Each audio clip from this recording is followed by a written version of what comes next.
Hello guys. Hello sa mga Gemini. Gemini, this is for you. Kung kayo ay dealing sa Leo. Okay, Gemini, tingnan natin. Kung kayo ay connected sa Leo.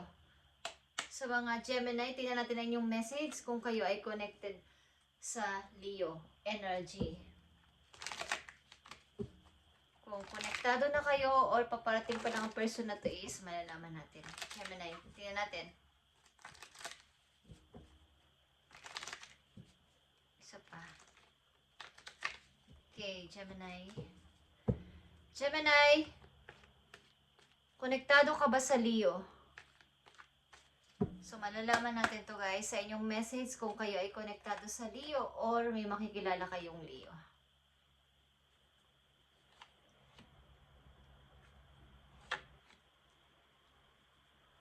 Gemini, andito ang Queen of Cups. Ikaw ito as a Queen of Cups. Sobrang nalulungkot ka at emotional. Emotional ang mga Gemini na nandito sa reading. Tingnan natin. Free yourself. Okay, Gemini. Hindi mo kailangan kontrolin ang lahat ang sa sitwasyon na to kung para lang masabi ng ibang tao na kayo ay successful couple. Hindi mo kailangan ito ay gawin.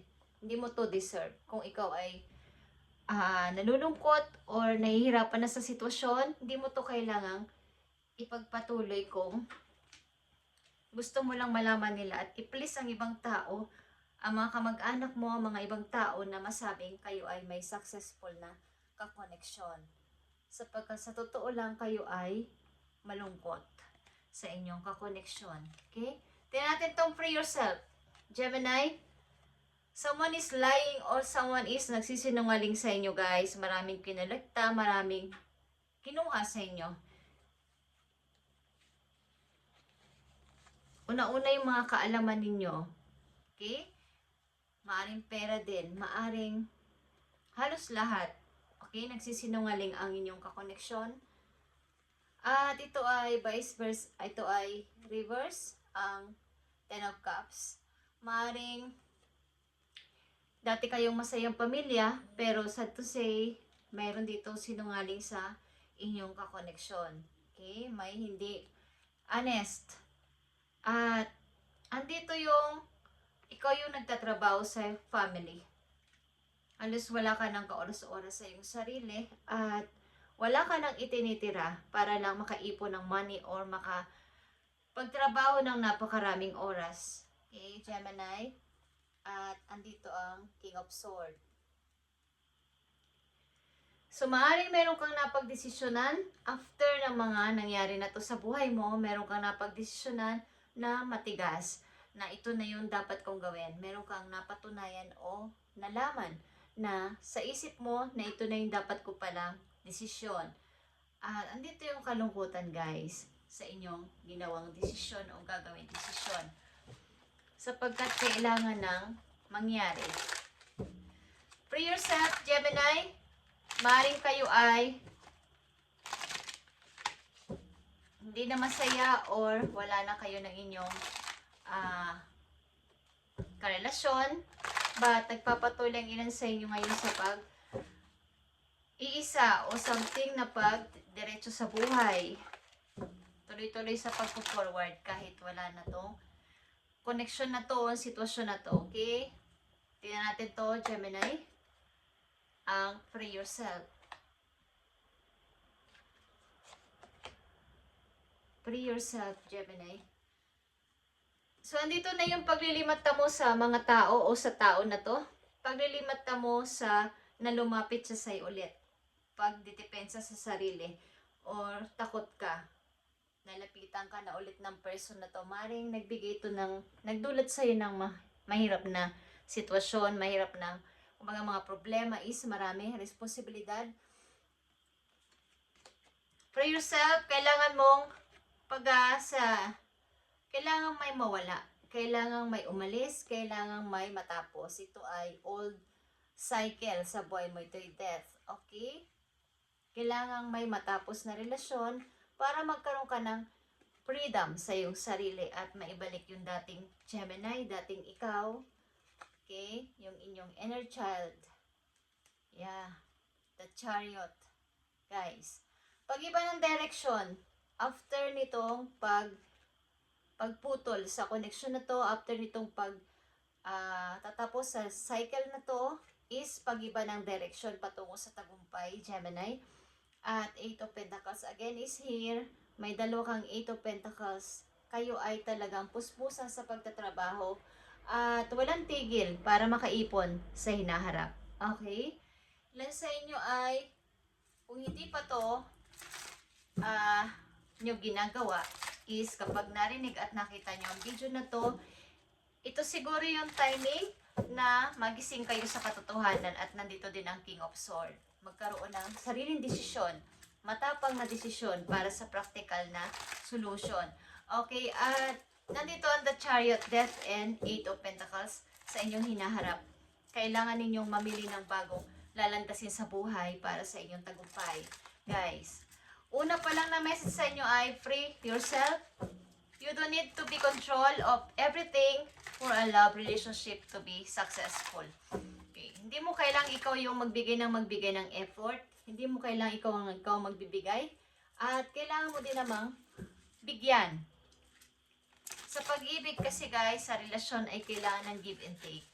Ano mang bagay yan. Simula sa inyong emotion. Okay? Maaring sobra-sobra na yung pagbibigay nyo ng importansya sa person na to at pinaglululoko lang kayo or pinagsisinungalingan. At marami na rin nakokolekta sa inyo. Ano man tong nakokolekta sa inyo is meron. Okay. So, depensahan mo ang sarili mo sa person na to at bigyan ng limitasyon, boundaries. At magtatagumpay ka dito. Okay, 7 of Wands and the Fool is here. At may darating na bagong pag-ibig sa inyong buhay, guys. Kapag ito ay inyong minanifest ang bagong tao, kung gusto niyo ng bagong tao sa buhay ninyo, meron, guys. 100% meron. At ito ay inyong i-manifest. Everything you want will soon be yours. Okay? Gemini, tingnan natin ang paparating na mga message for you. Based dito sa inyong sitwasyon, paparating na message sa mga Gemini. May kaugnayan sila sa Leo, okay? So, partnership is paparating, guys. Partnership ng dalawang tao at ito ay give and take, like I said. Magkakaroon dito ng maayos na relasyon sa susunod ninyong makikilalang person. Queen of Wands is here. Leo energy and 10 of Cups, guys. Okay. So, kung kayo ay hindi pa nakakonect sa Leo, ang taong makikilala ninyo o ang energy na makikilala nyo ay maaaring fire sign at ito ay magdadala sa iyo sa masayang pamumuhay. Okay? At kung konektado na kayo sa energy ng Leo na nandito at ganito ang inyong sitwasyon, ay palayain nyo ng inyong sarili. Okay guys? Palayain nyo inyong sarili sa ganitong klaseng pamumuhay. Okay, hindi nyo kailangang sabihin o i-please ang ibang tao at ipakita sa kanila na kayo ay masaya. Kayo ay may kompletong bawal pamilya. May kompletong, kumbaga may kakoneksyon, may karelasyon. Hindi nyo kailangan tong gawin, guys, ang approval ng ibang tao. Message for you, Gemini. Sumaring trabaho ka ng trabaho, guys, sa inyong kasalukuyan. Nakakalimutan mo na iba't ibang event sa buhay mo, mga celebration sa buhay ninyo, something event or mga pagkakasiyahan, nakakalimutan nyo na dahil sa inyong kabisihan. Konting paglingon sa pagpansin sa sarili, Gemini. Tingnan natin, message for you. Okay, Gemini, andito ang finances. Sa future ito, mind on the money. Kailangan mong baga sa inyong kasalukuyan, maaaring ang ilan sa inyo na nandito ay nakapokus talaga sa work para sa inyong future. At nandito nga ang 8 of Pentacles, guys, at ito ay mind on the money para sa inyo. Okay?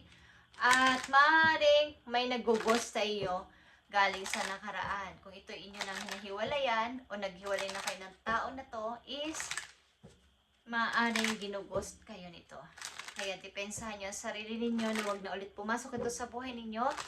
Lagyan ng limitasyon, boundaries, at baka problema na naman ang dala ng tao na to sa inyo. Okay? So, tingnan natin ang last message for you, Gemini. It's time to stop letting worry rule you instead. Okay? But excited about your future and all it will bring. What energy and emotion you put out comes back to you, Gemini, with a little conscious effort on your part. That happy ending can will be yours. Believe that. Okay. So, wag kayong masyadong mag-worry. Instead, kayo ay ma-excite sa inyong future, yung paparating sa inyo, sapagkat kung ano yung energy na inyong dinadala o pinapasok sa inyong mind, energy and emotion, ay yun din ang lalabas. Okay? Yun ang paparating. Yun ang babalik sa'yo. Kung ano yung inilalagay mo sa utak mo na mga bagong emosyon at mga positibong bagay, yun ang outcome. Okay, at magiging happy ka dito sa ending. Katulad ng sinabi ko, everything you want will soon be yours. At nandito rin yan sa inyong payo that happy ending can and will be yours. Believe that. Okay, Gemini. Thank you and God bless, Gemini, Tito, at happy birthday sa inyo guys. Free yourself at close na the old cycle at umiba ng landas. Something. At ito'y patungo sa inyong tagumpay guys. Mahirap man to sa umpisa is makakayanan mo to sapagkat sa iyong uling pag-uumpisa, kung sakasakali ay meron ka ng dalang experience. Hindi ka na dito magsisimula sa zero. May dala kang experience galing sa nakaraan. So, alam mo na kung saan ka pwedeng madapa, alam mo na kung saan ka pwedeng magkamali, at may turo na sa iyo ang karanasan mo. Thank you, Gemini, and God bless.